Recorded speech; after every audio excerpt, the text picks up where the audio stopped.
going on YouTube? It is Repulse back another video. In today's video, we have another Chelsea news video. This is my first one in a while.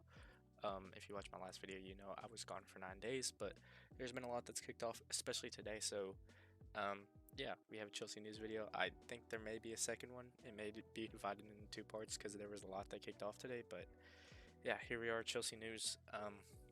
The game's still going on. We're in a weather delay, so I just felt why not record it while they aren't playing. Right now it is 1-0 to Chelsea. There's 4 minutes left, but you know I expect us to end up winning that game. So we get the 13 million, hopefully. But you know we'll see how that ends up. But for the time being, we have some Chelsea news, and to begin, we have Gittens with a here we go. This is yesterday's report. It said Jamie Gittens to Chelsea is at final stages. Dortmund are now working on their replacement. Then it was followed up by Jamie Gittens to Chelsea. Here he got the official here we go. Deal agreed club to club with Borussia Dortmund. 7-year contract, obviously. And there is a medical tonight. So, you know, hopefully he's able to train with us throughout the Club World Cup. I think that would be nice. Obviously, he can't play. He was registered for Dortmund. Came on for them in the first game. I think only played like 10 minutes or so. So yeah, really happy to see him come through. I made a video of what player I would like, what player between him and Malik Fofana I would like to come through the door. So you can go check that one out. I did end up choosing Gittens, obviously. He's someone that I think is direct enough to make an impact. I think he'll score at least 10 goals next season. This is a little bit of a lie. The 12-5. They got a new manager in the middle of the season, so they moved from a 4-3-3 to a 5 at the back, so he had to play left attacking mid instead of left wing, where he's best at. But he had 10 goals in the halfway point of the season.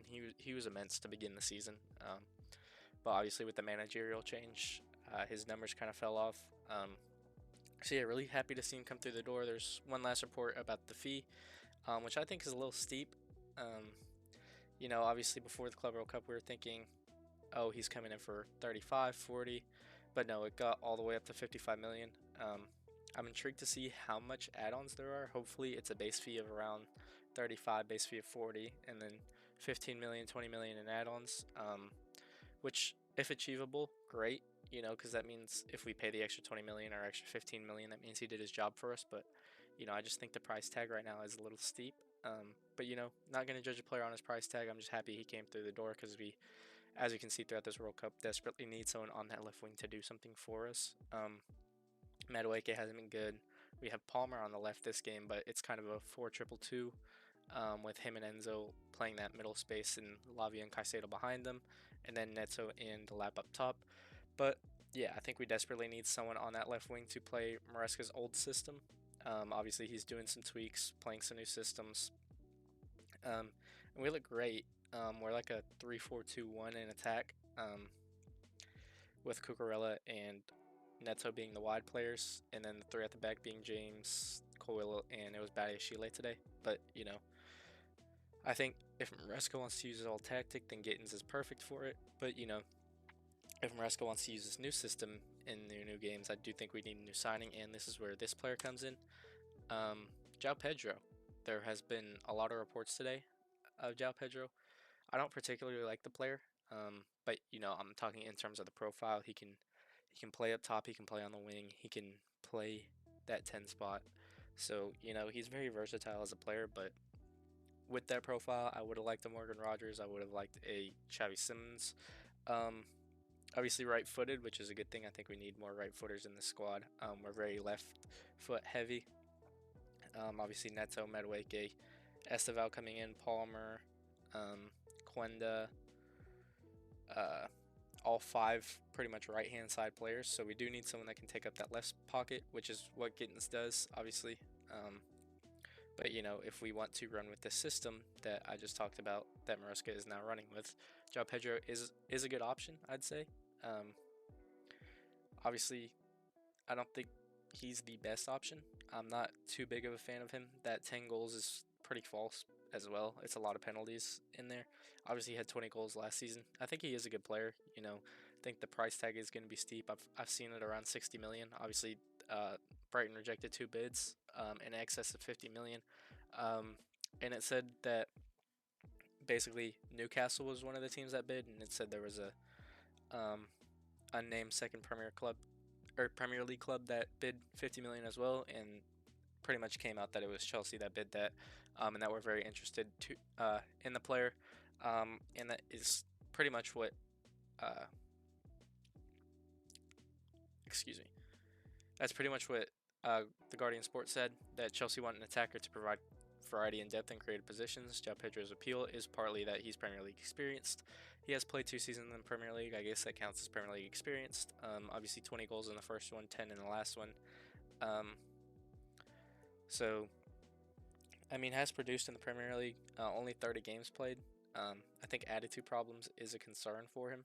And apparently we're looking at that when we evaluate players. So I don't know how, you know, obviously I don't want Garnacho, but Garnacho got the short end of that stick, and Joao Pedro isn't getting the short end of that stick either. So it doesn't really make sense to me. But if the player comes in, it is really good depth at a multitude of positions. But other than that, it's also a starter if Maresca wants to play the way that he's playing in the last 3 games of the Club World Cup. Because, yeah, he does have the variety to play in a multitude of different positions.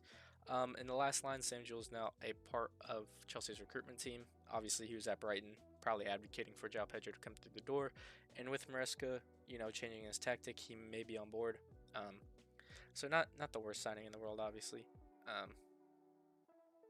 But, not someone that I would particularly want to bring through the door. But I do think it would be a decent signing if he does come through. More reports. This is a Newcastle source. He's actually very reliable for Newcastle. He said that Chelsea are pushing hard for Joao Pedro, which is bad news for Newcastle. Obviously, he's one of their top targets. They already expressed a bid, but Joao Pedro did reject Newcastle, so I think he's bound to come to Chelsea, to be honest. But it is a good thing that other players are rejecting Chelsea or not rejecting Chelsea, rejecting other clubs to come to Chelsea. Obviously, Gittens rejected Bayern. They tried to hijack the bid. And Gittens said, no, I want to go to Chelsea. And Joao Pedro basically said no to Newcastle. I want to go to Chelsea. It seems like obviously there needs to be talks, there needs to be discussions, but yeah, Chelsea are pushing hard for him, and we feel that we're in the driver's seat basically to do this deal. And Fabrizio came out, and I believe this was his YouTube video. I don't think he tweeted, or maybe he did. But Chelsea are in active talks and are working on Joao Pedro. They are not giving up on this one and believe he's a very interesting player that can cover lots of positions. Chelsea's getting serious for this player, which basically means that we're going to be negotiating with Brighton now, which I think we all hate, and I think that's a reason why people don't want Joao Pedro coming through the door. I do think he's a quality player, but I don't know if he'd start anywhere for us, to be honest. I think Gittens is going to be on that left wing. I don't think he starts on the right. Obviously not starting over Palmer, and I don't know if he starts over Delap, but I think it's good that we have 3 strikers going into the Champions League campaign. Technically, Pedro can play the striker if he needs to, so it would be Pedro, Delap, Jackson.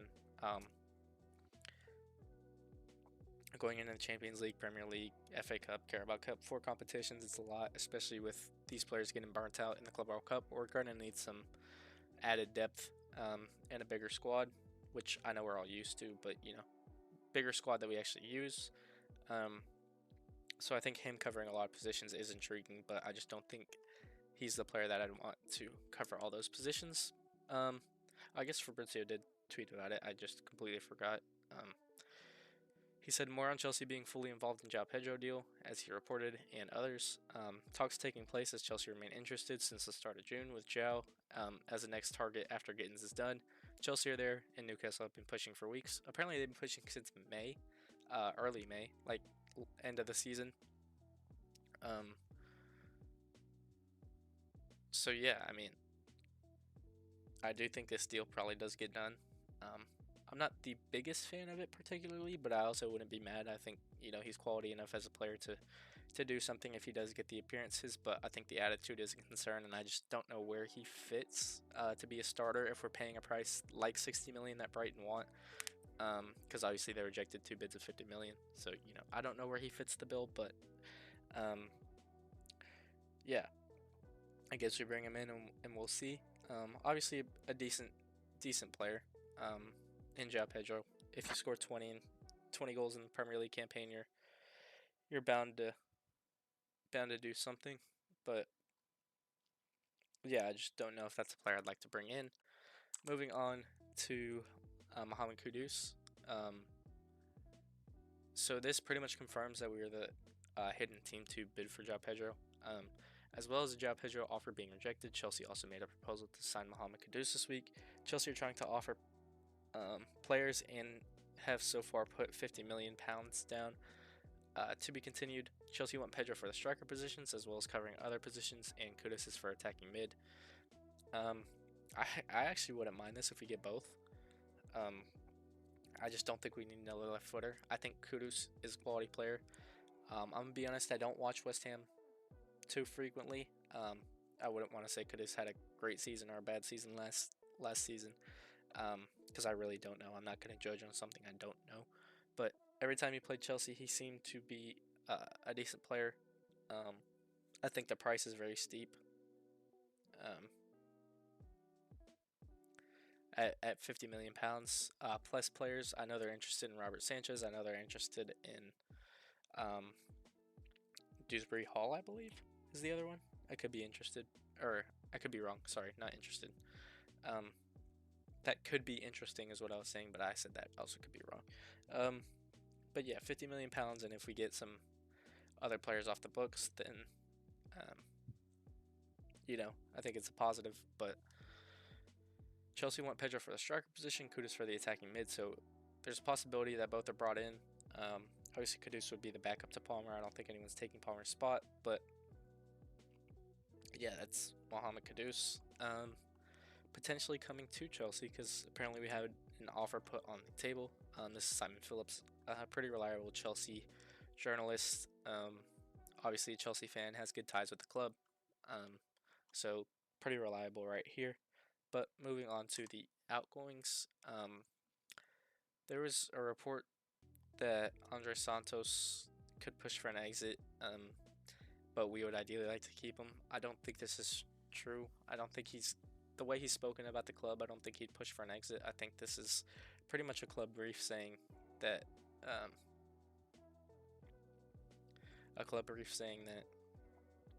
if he does get sold, it wasn't us, it was him. But I don't think that's true. I think it would be the club selling him for a profit, but I do think we need him.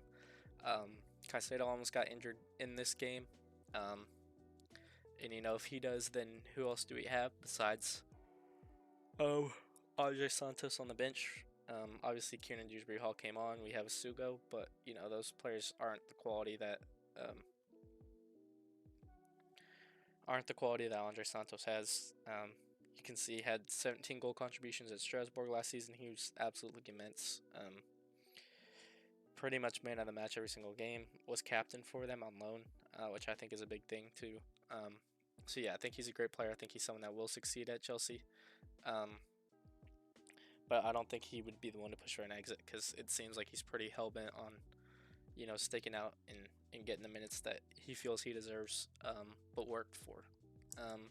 It was also followed up by him attracting significant interest from other clubs, which was Bayern Munich, basically. Again, it says Chelsea do not wish to sell, and obviously Madueke came out and said that, Santos just needs time to acclimate to the team. He's brand new. Obviously, I'm not going to give him all the minutes in the world when he's brand new, and I agree. Obviously, it's only been a couple games of the Club World Cup, so he got one game against Tunis. I don't expect him to play the rest of the tournament unless he gets more acclimated to the tactics, but it's knockout stages now. It's a big deal. A lot of money to be won, but I think he will acclimatize. I think he will get minutes, and I think he might become a starter. So moving on, other than Andre Santos, we have Nani Madueke out of Chelsea. Arsenal discussed Nani Madueke internally this week as one of the potential options. No proposals or talks by any club yet. It's an open situation. I heard the fee would be um, around 50 million pounds, which I think is a pretty heavy fee. I'd absolutely take it for Nani Madueke, to be honest. Wasn't that great for us last season. I expected him to do more. Um, had 7 goals and 3 assists in the Prem, I believe. I remember. Um, but obviously 3 of those, or actually 4 of those, came against Wolves across 2 games. But not gonna say that. Not gonna say that no goals don't count as goals. But pretty much had 5 goals by the midpoint of the season, and then just didn't do anything the second half of the season. Was really frustrating as a player. For me, at least, I was getting frustrated at Nani Madueke making lineups, but we had no one else, so he was there. If we get 50 million for him, I think I'd be pleased with that. But obviously, it's just an internal ideal at Arsenal. Not, they're not going in for the player as of yet. But Nassar Kinsella did pretty much clear this up, saying that Chelsea aren't forcing Madueke or Nicholas Jackson out, and both would command big fees. I think Jackson would be around 50 million pounds too, maybe 45. I know Italian clubs that were interested pretty much dropped out because they couldn't pay that fee. And Madueke is at that 50 million spot, so obviously there is a price tag on them, but those clubs have to meet that price tag. Because obviously Chelsea are not looking to sell them.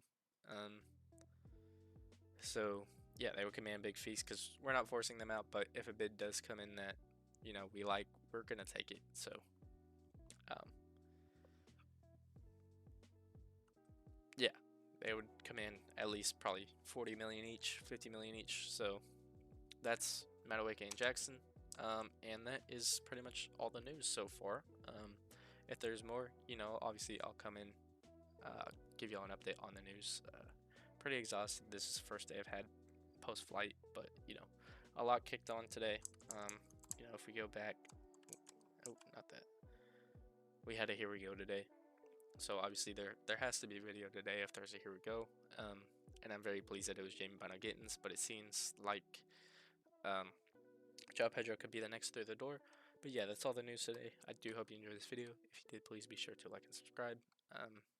And as always, it's Repulse, and I'm out. Peace.